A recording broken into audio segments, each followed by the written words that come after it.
Kut Different to me is an opportunity to go through what I would consider self-discovery. You're really trying to find who you are, self-identification. So what we do is we try to guide young men to own their greatness. A lot of young men, they don't really know how great they are. A lot of them, they're lost, they're confused, trying to find their way, just like myself growing up. So what we do is it's almost like we're a GPS. So we're navigating them through life. And that's something that is important because I wish I would have had that GPS growing up. Yeah. I had to figure it out on myself. Yeah. So a lot of times for myself, when I was supposed to go left, I went right. Yeah. Yeah. When I was supposed to go down this straight and narrow road, I ended up taking another turn and it was bumpy and rocky. So just trying to be that GPS for them.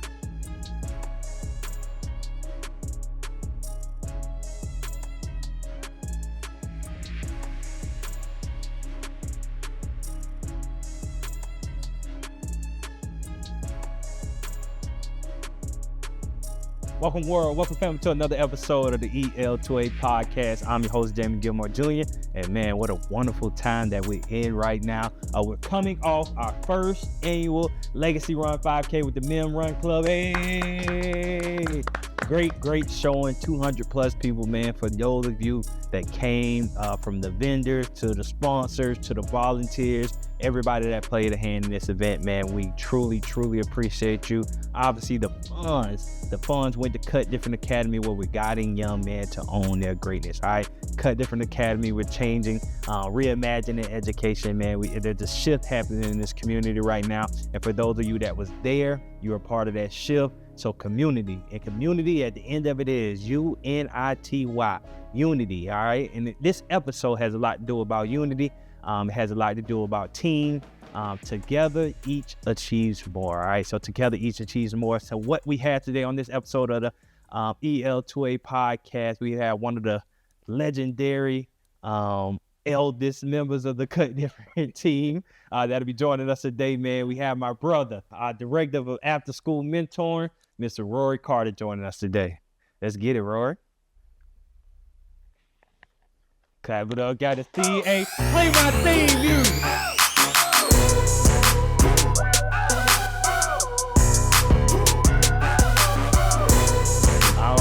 I'm truly excited about this episode because we want people to get to learn more about you and your story. A lot of people may know my story, know Mr. Eddie's story or whatever, but it's more than us that makes this thing go. You used to being behind that on the other side of the thing, so nobody even knows that you're the one that shifting between these cameras and making a podcast go. You're also in the schools doing your thing, guiding young men on their greatness and being a director of our after school programming. You do a lot, brother, so I greatly appreciate you, man. So thank you for being here today, brother. Appreciate you, man. Yeah. So one thing before we get there, stop and like, subscribe, and comment. All right, so it's free 99, doesn't cost you anything, but it's free to show love. You can just like, and that like it means so much to me. It means so much to you too, brother. Yes, sir. Okay. So make sure you like and subscribe and comment. Kut Different Academy. We got young men on their greatness. Kut Different Academy. We're reimagining education, man. There's so many great things going on right now, man. And this guy's a part of a lot of it, so we're going to get into his story, all right? So one thing I do want to start with, I don't think it's up to me to tell the people who you are, right? Mm-hmm. There's going to be parents that may watch this. There's going to be, other people that watch this that they saw you before, but they don't truly know who you are. I always say there's two questions in life you have to answer. What are those two questions I always say? Who am I and where am I going? Great job, brother. Who am I and where am I going? All right. So that who am I? That's what I'm asking you. So if you could explain to the people, who is Rory Carter? Devoted father, mentor, someone who I feel knows his why and his purpose. Just someone who was based off of like humility and respect. Just a person who's balanced. Yeah. I found balance. Yeah, not like that. So when you say you know your why, you know your purpose. What is your why and what is your purpose? Just to be of service, give back. It can't just be about myself. There was a point in my life where I was, selfish, and I had to grow through that, overcome that, and now I'm at a point now where I just want to give back. I just want to be of service, give back, and it brings me joy and happiness. So Yeah. What gets a person to that point? Because as a kid, right? A kid, you got toys. You don't want nobody playing with your toys. You can even have a toy and not even be playing with it. But as soon as you see somebody else pick it up, you like, you want the toy. Like, nah, that's mine. Give me that back. And even growing up as in life, it's all about you. You want to get yours, even at the detriment of others. I want to get mine. But maybe it's age, but I don't know what it is. But for you, what gets a person to that age where you're like, I'm about service? Oh man, good question. Wisdom, going through like trial and error. I made my mistakes and had to grow from them. But again, with age does come wisdom. Yeah. You just grow, those growing pains. Yeah.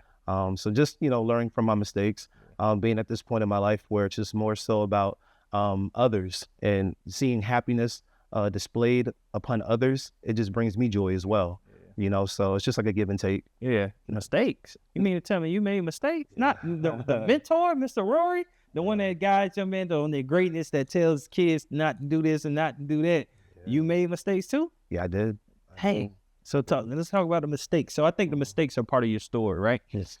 When I talk about the story, I'm always saying, I tell my story so much that I think a lot of other people could tell you my story for me because I explain it so much. That's what gets me here.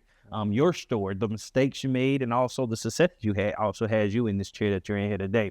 So I kind of want to get into your story. So how did you get here? Because again, I always say my story, right? Me not going to the NFL and that part of my life happening, that's like one of the pivotal moments that leads me to here. When you think about a pivotal moment in your life that you could pinpoint, that you could say, that's what gets me here, what would you say that is? Yeah, another good question. I would probably say around the pandemic, when the whole world felt like it shut down. I had time to like really sit down and reflect, stare that person in the mirror and say, all right, Rory, you doing enough? Like, are you happy with where you are at this point in your life? And I asked myself that, and I wasn't sure. I didn't know how to really answer it. And with everything being shut down, I was like a little depressed. It happened right around my birthday. And a good friend of mine who lived in Florida said, why don't you come down and visit? I came down to Florida to visit. And for whatever reason, Florida was still open. Like it was still booming down here, and PA, it was shut down. Yeah. So I came down here and I don't know, something was just calling me, telling me, you know what, this is where you need to be. So I just listened to the call, prayed on it. Rest is history. Yeah. So speaking of that, man, so you did mention PA, so you are from PA. In what part of PA, correct? I'm outside of Philadelphia, small little city called Reading. Yeah, okay. Reading, Reading, PA, man. So Reading, PA. Growing up in Reading, PA, what was that like for Rory Carter? Oh man.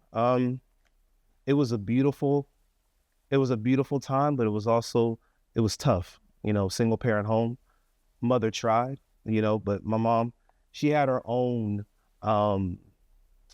hurdles, her own obstacles that she was dealing with. But she still, through it all, was an incredible mother. She supported me. She poured into me, despite, her obstacles. And I love her for that, But yeah, Reading, a lot of family. But also there was a lot of moments where I felt like I wish there was more transparency within our family dynamic. There was a lot of secrets that kind of hindered me as I got older.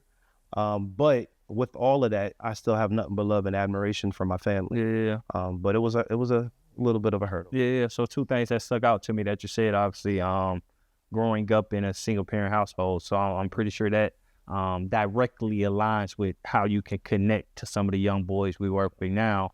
And then also on the other end, the secret part of it, because when I hear that, we sit down with young families, we have quarterly parent meetings, and we do that, and a lot of the confusion is not being on the same page.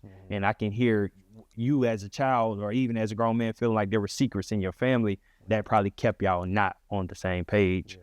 So to kind of get into both of those questions, how did having a single parent household, how did that affect you growing up?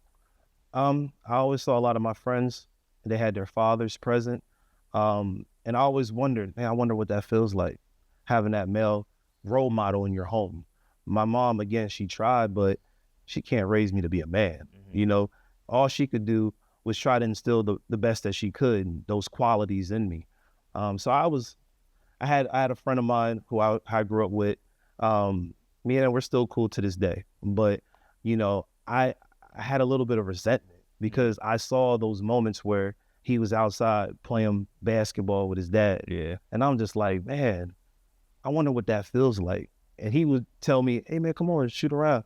But it wasn't the same because I didn't carry the same last name, you know? So it affected me. I still, you know, appreciated the fact that he allowed me to join in, but I always wondered what it would feel like to have a father. Well, I see.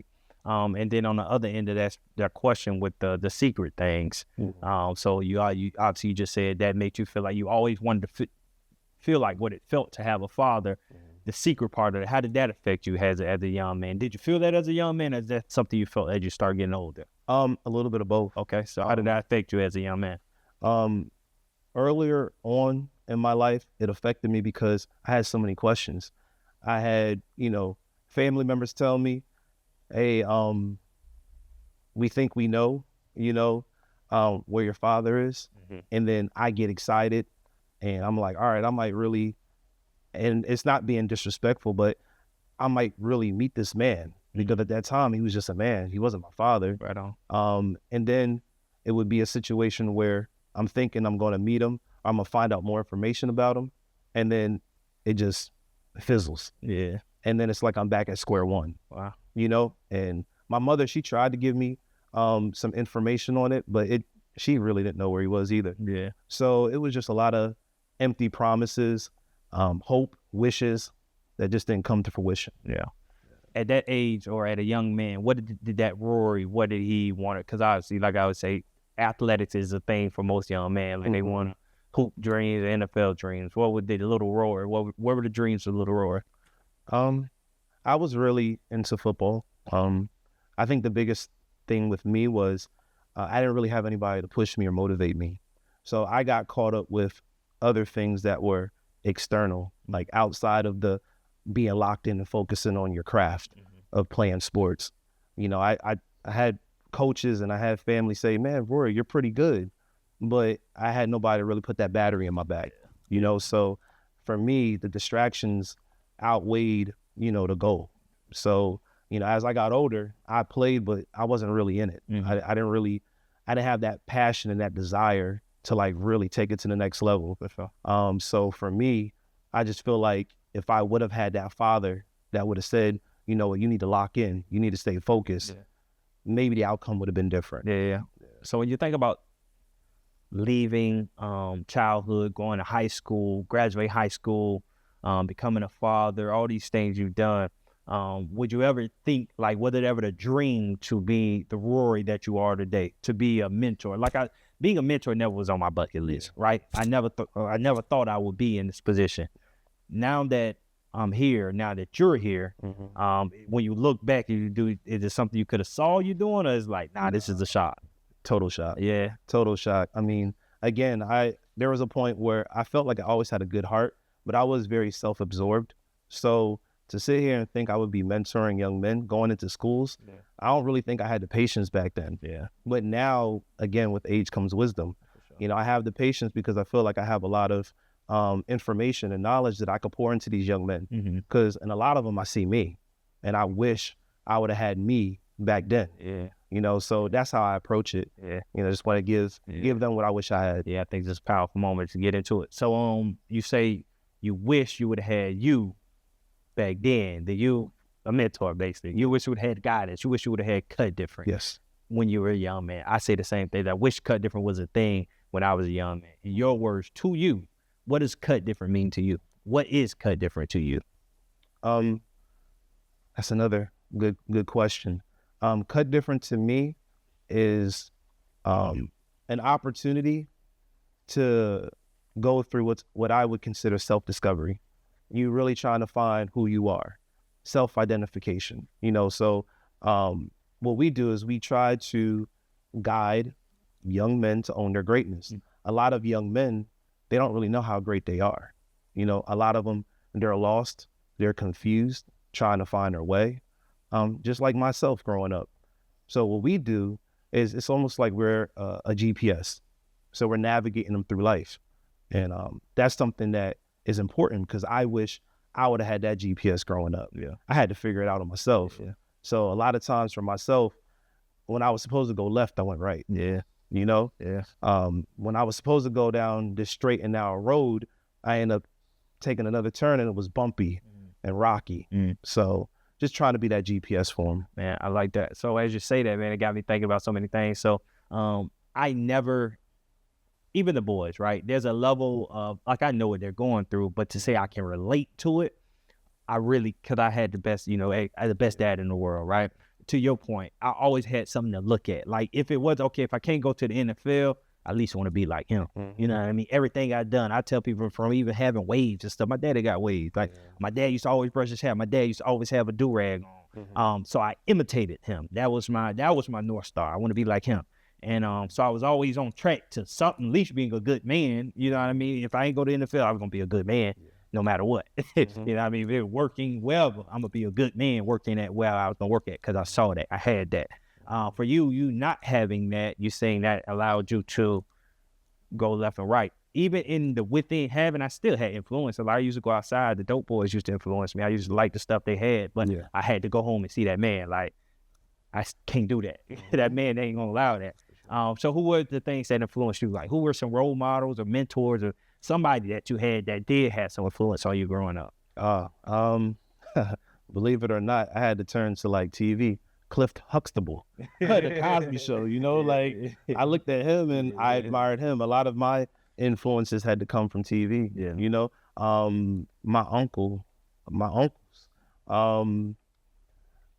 even my grandfather, even though as I got older, I found out some stuff about him, but I still admired him growing up, and I would say him as well. But mostly, just like I said, like TV, like the father from a Family Matters, Cliff Huxtable from the Cosby Show, stuff like that. Right, man. You hear people say that, man, but you really like that was your like. You hear some people that say they looked at Fresh Prince and but you really like looked at TV and it's like, dang, I want that. I wanted those families. Wow. Like I would see those families and it would just be like, I would sometimes imagine myself being a part of the family. Wow.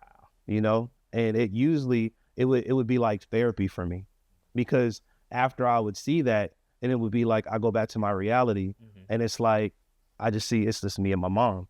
And my mom, she had her issues with depression and stuff like that. So, it was more so I felt like I had to grow up like a lot quicker than most, because I felt like I had to protect my mother and I had to, do what I had to make sure that she was good. So I was always, that's why even now I feel like I'm a protector, because I had to start so young, and I wanted somebody to protect me, but I never had that because I had to start so young to protect her. Wow. We got to unpack that. So kind of unpack that for me. Like, I see this, I want it, I'm imagining myself having this, but I got to come out of it and face my reality, and it's just me and mom. How does that feel for a young man? Like, what feelings if you could tap into that inner young boy that was in Reading, PA, what was he feeling? Oh, man. It was a lot of mixed emotions, but it almost felt like a quantum leap. Like I quantum leaped to something that almost felt surreal and just beautiful and bliss. And then it's like I come back and I just, it gets dark. Yeah. Yeah.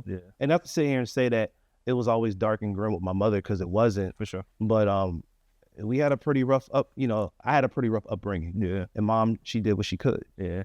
So it was more like a lot of different mixed emotions. Yeah. But it was almost like I made that quantum leap and I wanted to be there. I just couldn't be there. Yeah. I had to come back to reality. Yeah. And that was hard. Yeah. What was your thing? Like, obviously you say you watch TV and dreamed of being in one of those things, but what was that thing that made you feel good even in the midst of all that? You know what I mean? What did you have something that was at least like school? I don't know if it's school or playing football. Like football for a lot of kids is a relief. Sports is a relief. I want to go there and what was your outlet? Um, Going out and just playing with my friends, being amongst my peers. And it'd be so funny because I would go out and I would play from dusk to dawn. Like literally I would go outside and then I would come home right before the street lights come on. Yeah. And it was a joke because my mom, she would call me and it would just be the most funniest thing. And my friends would clown me because she would always be like, Rory. Yeah. And it would be like, everybody would like, yo, your mom's calling you. Yeah. So it was like, That's funny. it's funny because I look back and I think about it and it's just like, I used to hate it back then, but what I would give to hear it now. Wow. Because, she transitioned, but Yeah. just those moments, you take them for granted, but thinking back on it, I wish I still had it. Nah, that's beautiful, man. My great grandma used to do that. Used to be out there. That thing would echo for blocks and blocks away. You know what I mean? You say, like you say, your homeboys, everybody they'll come hitting the bike for your grandma. Your grandma, that's beautiful, man. But to think about that, so to think about your childhood and now you're in the spot that you're in, how do you think what you had to experience as a young man, how does that help you relate to the boys today? It's a catalyst for me to be able to pour into them without any regret. Like I feel like now it's like I have what I mentioned earlier, a real purpose to like really help these young men because like to your point, I experienced a lot of what they're experiencing like in real time. Like I had to deal with it. I've spoken to young men and they said they dealt with homelessness. I dealt with that, young men that are dealing with single parent homes, dad's not present. I've been there, not knowing if you were going to get gifts on Christmas. I've been there, so I had those ups and downs. Yeah. So I feel like when they speak to me, it's relatable and I can pour into them and I can come from a real place of like empathy, and it feels good because I didn't always have that opportunity or I didn't have that confidence to think I could do that. Yeah. But now it's a knowing, like I know I can. Yeah. That's beautiful. So as a mentor, getting to this space, what is something that you learned about yourself? Just being in here work, because it's so funny. You mentor young kids, you show up every day like you giving them something, but in return, the beautiful thing that happens is you actually get something from them. So what is something you learned about Rory since being a mentor? I can both be an introvert and an extrovert. Okay. A lot of times, especially on my journey, I would keep a lot inside. I didn't really know how to pour into other people. My confidence I felt was always there, but it was just more so I would sit on a lot of knowledge, a lot of wisdom, just because I didn't think people wanted to listen to me, But I feel like I have a story to tell, and I feel like I can help people. So Kut Different gave me an opportunity to truly be who I was meant to be. A lot of times what we do is we walk around and we have a mask on, and it's not really truly who you are truly meant to be.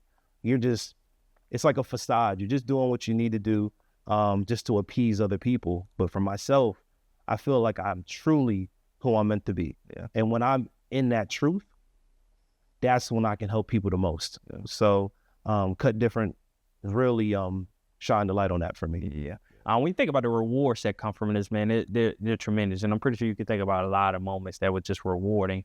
A lot for me, when I think about like moments just in Kut Different is being in schools and seeing a young man get most improved, having a young man come up to me being exposed to something and saying he want to do that in the future. Like those moments stick out to me. But for yourself, like if you could pinpoint one or maybe two, if that help you out, or the most rewarding moments you had with mentoring, what would that be? Just seeing the evolution of a young man, like over a course of like a year or even 2 years. There was a young man who I was mentoring. I'm not going to mention his name, but from Liberty Middle, and I saw his growth. And he went literally from a student that was maybe a C average student to I'm talking about A, B honor roll, straight A's. And it was just a beautiful thing to witness because I know what he dealt with at home. I know what he dealt with in his mind.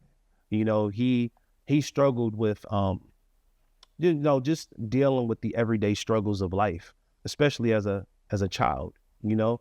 And I felt like he tried to take on a lot, as a lot of these young men, you know, they try to take on more, and then at times more than what they can deal with, and it becomes a bit overwhelming. For sure. So to see him push through that and to persevere and to witness it again in real time, it was just a beautiful thing to see. Yeah.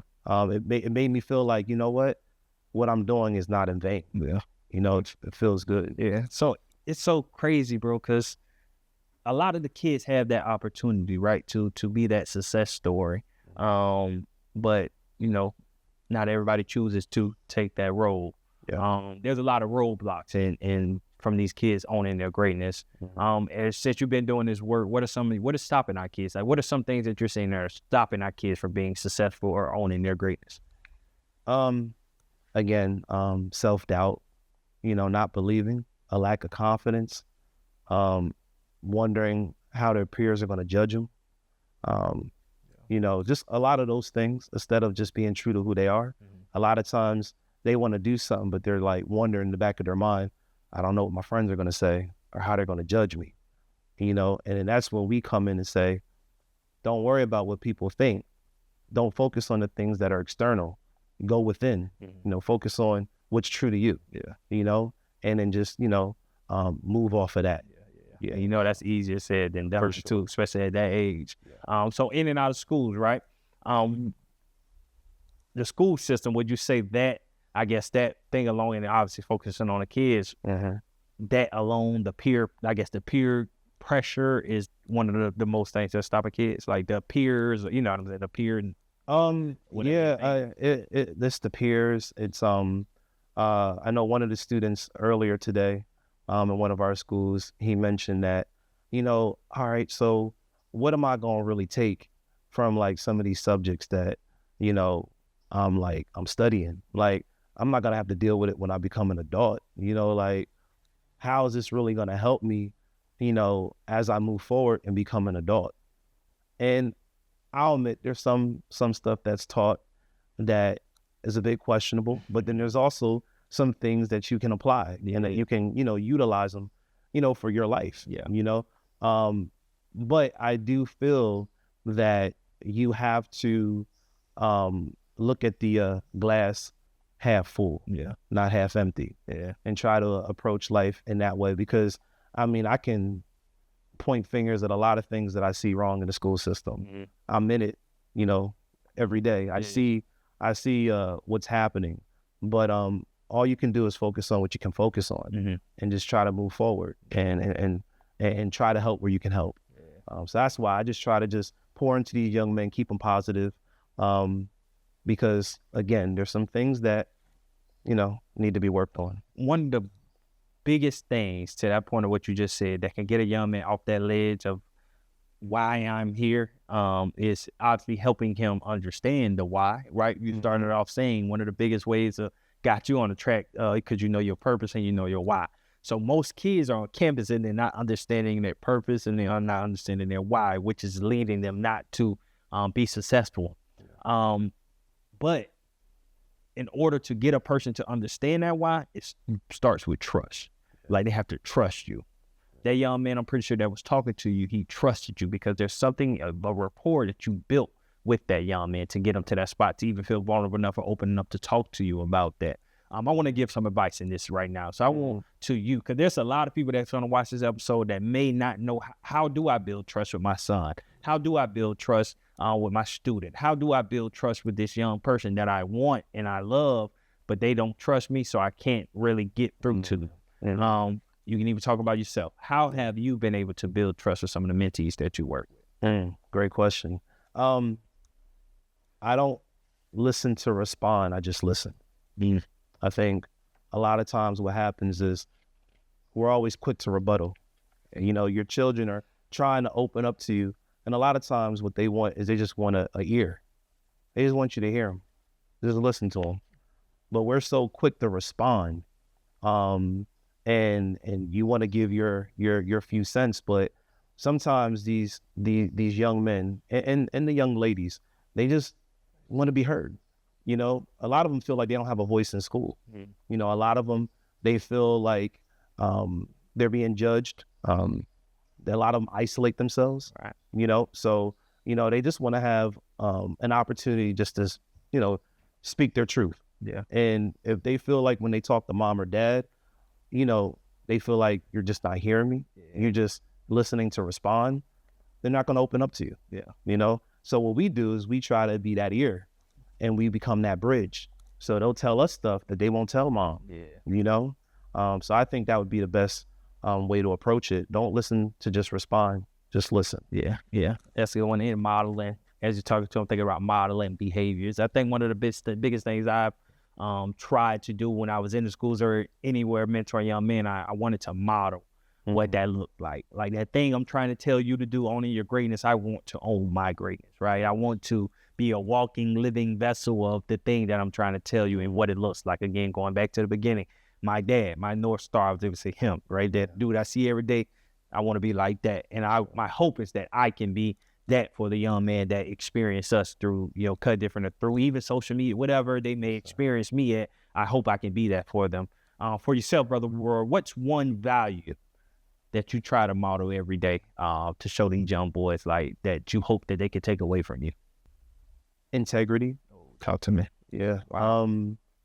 Integrity, just being true to who you are, not moving in this world, being uncertain of, again, your purpose and your why.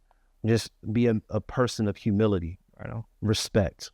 And again, not making it about just you. You know, there's people out here that, you know, depend on you. You know, a lot of the mentees that we have in our program, we tell them what you learn, don't sit on that. Help your brother. You know, if you see somebody in your classroom going through something and what you learn from us, pour into that person, plant that seed, you know, and watch it grow. You know, you're not too young or too old to help someone. Sure. You have that wisdom, you have that knowledge, you know, don't sit on it, help someone. Yeah. You know, that's what I would say. Yeah, integrity. Hey, we do onboards, you know, KJ handle a lot of the onboards as of late. When you meet a young person, right? I like to think that I got the gift from Gail. I can already tell. Like he ain't got, like, you know, he ain't got what it takes, and he do. Because it speaks volumes when you meet a young person. Obviously, the goal is to push no matter what your initial, you know, interpretation is of that young person, push them. What are some things that you can see right off there? You're like, I don't know about this. What are some things? I'll probably say one is the way that the young man reacts to certain questions. If he feels like not interested, or you can tell that he could be a bit disrespectful, you know, those are the things that I'm thinking, all right, we're gonna have to work on that, you know. Or they have a habit, some of these boys be like, bro, like they like to do, like call me, but like, I'm not your bro, like I'm Mr. Rory, you know. So just trying to like fine tune and tweak certain things, stuff like that. I feel like there's not a situation where we should turn someone away unless they're talking about physically harming someone, or things of that nature, where I feel like they may need more help than just a mentor. For sure. And then I would, you know, pull mom or dad to the side and say, you know what, we want to definitely help him, but you may also want to check out X, Y, and Z. Get more help, for sure, for sure. So hopefully some of the boys watch this episode, and because again, this is an opportunity for people to get to learn more about you, and obviously see the man behind the name, right? So for me, a question I want to know personally, so life is hard, right? Life has its ups and downs. It has its distractions. It has so many things that's knocking us off our pivot, right? We talk to young boys. We trying to help them stay on their pivot, understand who they are, where they're going, so they can have a GPS to get to where they're going. What are some things personally that helps you stay locked in a world amidst of all these distractions? my foundation relationship with the big man upstairs, going out in nature. Yeah. Just I feel like with nature, when you go out there, you find the simplicity of life, the simple things. Like I go out, I don't take my cell phone. I go out, and I hear the birds chirping. I can look up and I can see the beauty in the oak trees. Even something as simple as seeing the ants and the small insects, like little things, I find are very therapeutic for me. So if I'm having a rough day or I'm going through something, I go out in nature and I just automatically become grounded. I have that peace, that tranquility. And then from that point, I move on and I could just be very productive with my day, because I have that peace from within. Yeah. So just going out in nature. That's dope. That's dope. Are you a tree hugger? I was. I was. I ain't gonna lie to you. But now it's more so. But now it's more so. I don't really do all that, but more so just being out in nature and appreciating it for what it truly is. It's a beautiful thing. It's one of God's creations. So I just more so overlooked it my whole life. But now it's just I put respect on it because it was something that God created. So you really used to be out there hugging trees? No. Yeah, you said you was a tree. No. But I would have my moments. I would definitely have my moments where I would appreciate some of these trees, man. They're massive, man, and they're alive. Everything has life. For sure. Everything has life, and my whole thing is I don't minimize anyone's existence. Like while you're here. You just gotta show an appreciation and an admiration for everything and everyone. So once I figured that out, that's when I guess life became more clear, for me. So you don't kill bugs? I ain't gonna say that. I don't deal with roaches now. Like, you know what I'm saying? Like I don't deal with all that stuff, but my whole thing is that I do. At the end of the day, I have an admiration and love for everything. Yeah. We're going to really quick because we got a lot of stuff. We got a lot of stuff going on the other side. But as we're wrapping up, I do want to get your take on fatherhood before we get out of here, man. I know you're a father. What does fatherhood mean to you, brother? Just pouring in to your children, especially when they're going through certain things, and being an advocate for them. I have moments, especially with my oldest son, where he deals with a lot of things, and I just try to just give him the best advice that I can give him. But also what I mentioned earlier, I never try to listen to respond. I try to just listen to him. And I felt like there was different phases of our relationship. And I felt there was a phase where he didn't open up to me the way that he opens up to me now. Yeah. And I think the reason why is because I give him that opportunity to open up and to speak his truth. And the fact that he knows that, it allows him to be more comfortable and more vulnerable. Yeah. And that's really the goal as a parent.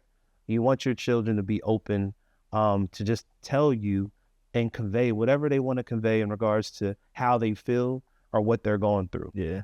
So I just feel like for him, my daughter, she's a little younger, but even with her, I just want to be a safe space for him, for sure. And that's just what I try to strive to do. Love that. What does, so could they hopefully they watch this, but even in the future, they come back. What does King Rory and Miss Princess Ayana mean to you, brother? The world. Y'all mean the world to me.